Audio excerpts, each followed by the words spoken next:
All right, so you gotta understand something. I was in this bar, and it was in Miami, and really, I was waiting for some of my boys, and we was gonna go do. I'll tell you what that was. I ordered myself a Heineken. Of course, back then I had the cash for the good beer and whatever. And this guy is there sitting one stool away. There's a stool in between us. And he's staring at me. And I'm not comfortable about that. So I look over him and I say to him, "You always stare at somebody when you're sitting in the bar?" He says to me, "Only when I'm up." I said to him, "Oh, you mean you stare at people in the bar only when you're fucked up, right?" He says, "No, only when you're going to." I looked at him and smiled, I laughed. He said, "Oh, you me up, huh?" He looks at me. He says, "Nah."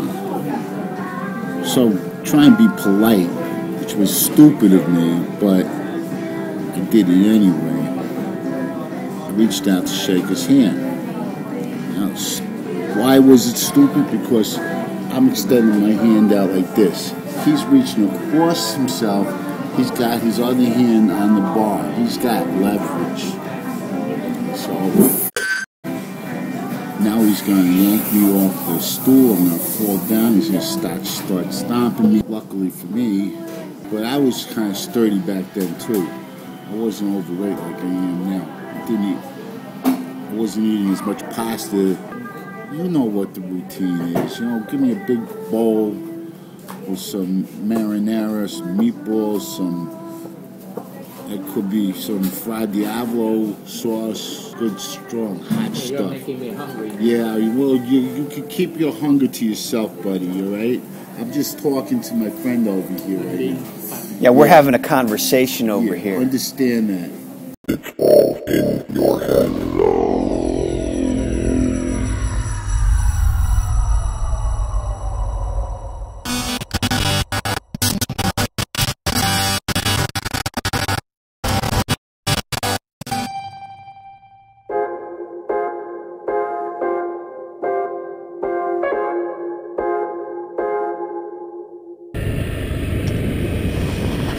Okay, a couple of other tips I wanted to share with you guys when we're out here on the road, and that's like lane positioning,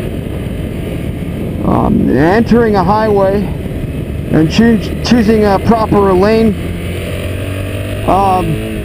position and following distance behind other vehicles. Whenever you're going through rural or like suburban areas such as this, the things you're probably going to want to be mindful of are, you want to look under. One of the things I can highly recommend when you're running along the road here, you see parked cars along the side of the road, is a good idea to look underneath the vehicle to see if you can see any movement or any footfalls on the undercarriage of the car, because that'll indicate whether there's a pedestrian that's about to enter the street or enter into your path of travel. Searching, scanning into your corners. You want to see in advance of what's there so that you have plenty of reaction time to adjust your direction or adjust your speed accordingly. Again, approaching another intersection or intersecting roads or streets, watching for other vehicles or objects crossing into your path of travel. Now here's a tip for running through small rural areas or small towns. And I think pretty much any person that's driving in a car, on a motorcycle or whatever, will tell you that if you're in a small town, you want to really be mindful of the law enforcement in those towns, because they usually don't get too much in the way of excitement, and so their whole thing is they're looking for speeders. They're looking for somebody to pull over.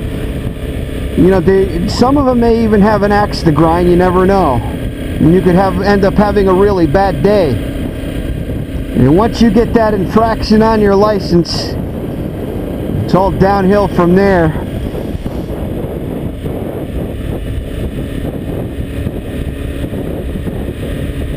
Now I could have been a little bit over more to the center of my lane. I was a little bit too close to the center of the road. And here I am approaching, the vehicle in front of me is beginning to slow down, which means that we could be changing direction or approaching an intersection, and that's the latter of the two. Stop sign, rolling up to the stop sign, checking my mirrors just to make sure there's nobody rolling up behind me, checking to the left, to the right, and back to the left again.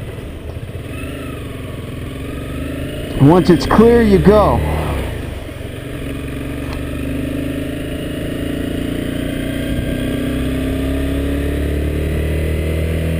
Okay, getting on the highway. Now this is a 250, so you're going to be ringing it up pretty good to get her up to speed, and you want to try to match your speed to the flow of traffic that's already on there. Again, checking your mirror, checking over your shoulder to make sure that you're not coming into anybody else's path of travel. And while you're on the road or on the highway, you see these dark areas in the middle of the lane. That's usually where a lot of grease and oil from vehicles has been deposited. But in general, I'm going to stay more to the center of my lane than usual, because if a car is going to come into my path of travel either from the right or to the left lane, I want to have ample space, which will give me ample time to respond, to react accordingly. Now when you're following, you're just going to tool along the highway.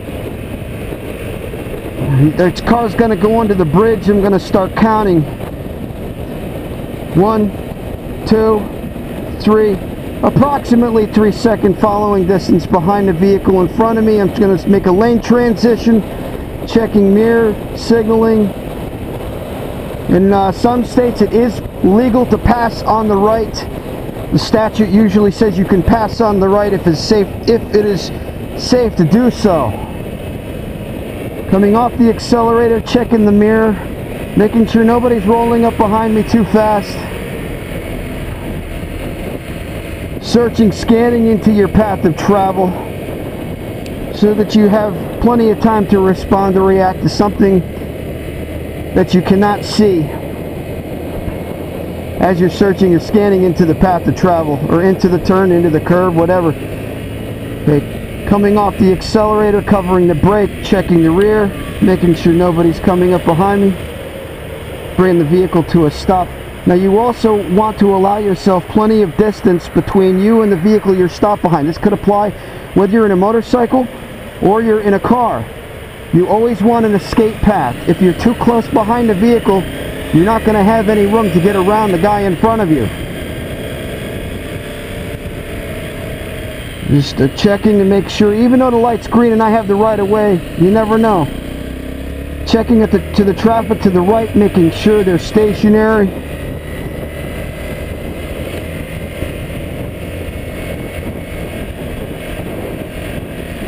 Okay, I'm approaching another intersection with a traffic light up here. I'm staying in the right lane, scanning to the left, scanning to the right, covering my brake, making sure I don't have to change direction. There could be a car behind that white van to the right there. So you're looking for things, unexpected things, but you're anticipating. Checking over the rear, side shoulder, pedestrian, modulating the speed. So you see, in thickly settled areas, things happen a lot more quickly and a lot more frequently. So if you live in a thickly settled area, you're going to be prone to, there's quite a bit of a learning curve.